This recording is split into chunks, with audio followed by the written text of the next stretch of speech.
ചൊല്ലിയിട്ട് രാവിലെയുടെ മുമ്പേ മരണപ്പെട്ടു പോയാൽ അഥവാ യഖീനോടുകൂടി ചൊല്ലിയാൽ ആ വ്യക്തി സ്വർഗത്തിലാണെന്ന് നബി സല്ലല്ലാഹു അലൈഹി വസല്ലം പറഞ്ഞിട്ടുണ്ട്.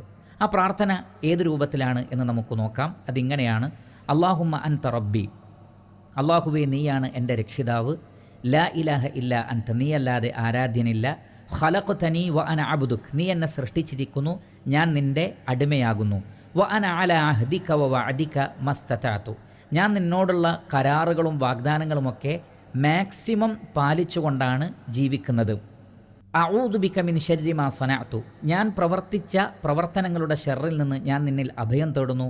അബൂഉ ലക ബിനിഅമതിക അലയ്യ വ അബൂഉ ലക ബിദംബി, നീ എനിക്ക് ചെയ്തു തന്ന അനുഗ്രഹങ്ങളൊക്കെ ഞാൻ അംഗീകരിക്കുന്നു, അതേ സന്ദർഭത്തിൽ ഞാൻ ചെയ്ത തെറ്റുകളെയും ഞാൻ അംഗീകരിക്കുന്നു.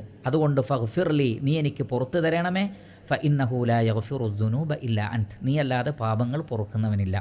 അപ്പോൾ ഇതാണ് സയ്യിദുൽ ഇസ്തിഗ്ഫാർ.